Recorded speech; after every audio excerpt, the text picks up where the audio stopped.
Many of our clients have done a deep dive on online forums before the consultation, so we tend to get a lot of the same questions. Some things the forums get right, and some things they get very wrong. Here are some of the most common questions we get based off online forum posts.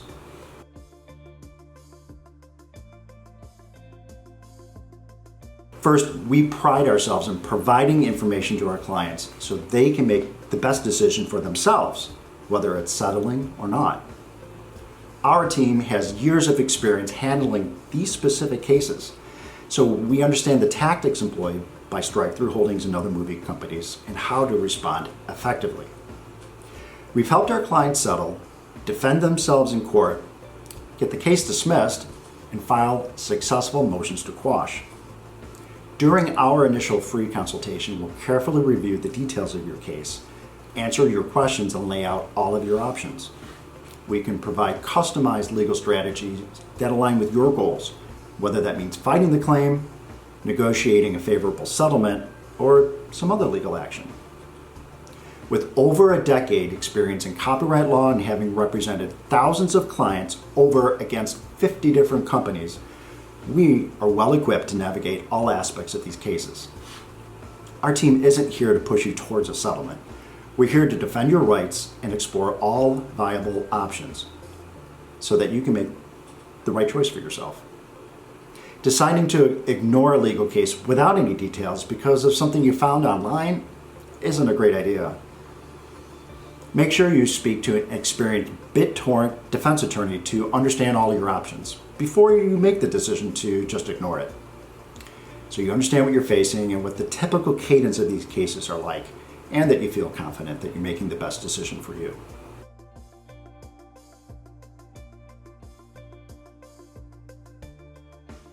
This seems to be a very common misunderstanding. You don't get second chances at the subpoena. These cases tend to follow a specific pattern. Very simply, first, you get notified that your details are being requested. The subpoena has already gone to your internet provider. Second, if you do nothing, strike 3 gets your details. And third, strike 3 decides what they want to do next. Fourth, you get a summons or the case gets dismissed. Reaching out ahead of time ensures you of being anonymous to the public and can make the settlement lower.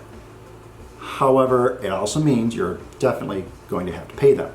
If you ignore this, strike-through holdings is going to get your details, so now you have to decide if you want to gamble in the case getting dismissed or not.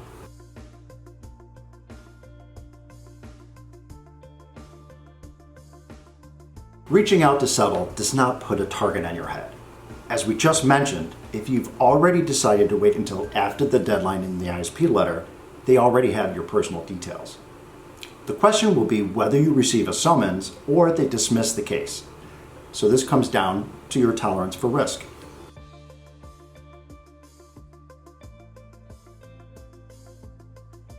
Subpoenas and their notices are going to be mailed to you. They're not paying private detectives to serve you in person. It's not difficult to serve you with an ISP notice and subpoena. First, you are not being subpoenaed.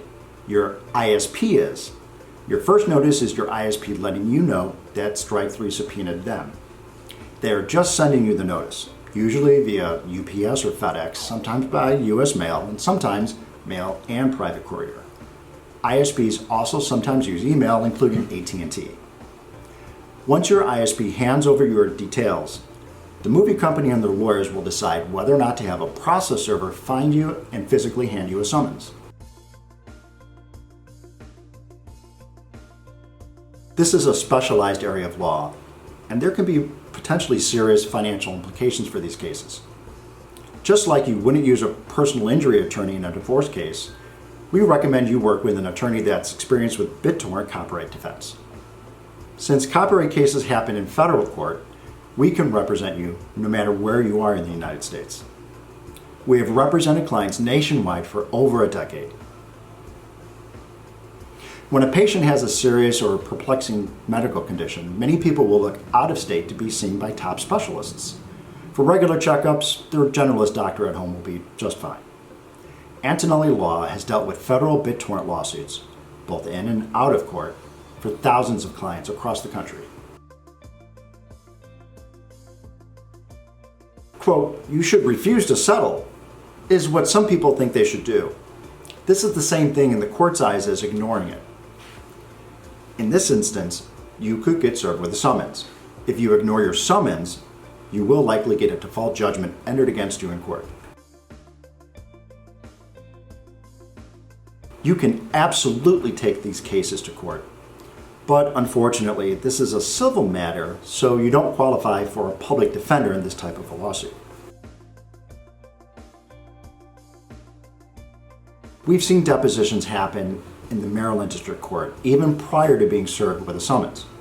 Typically, the process for this is that you'll be commanded to attend a 1-hour deposition after you receive the notice from your internet provider. If you decide to fight the case in court, you will almost certainly have to attend a regular deposition during what's called the discovery phase of a lawsuit. That's normal for almost all lawsuits of any kind. Being trained litigators, one of our aims in defending a case in court is to find fatal flaws with the other side's expert witnesses or their evidence and persuade the court to ban them from being allowed into evidence at trial. If that happens, their case falls apart and we feel like heroes. So yes, you can take the case to court to challenge the validity of their evidence. However, that means you still need to go to court.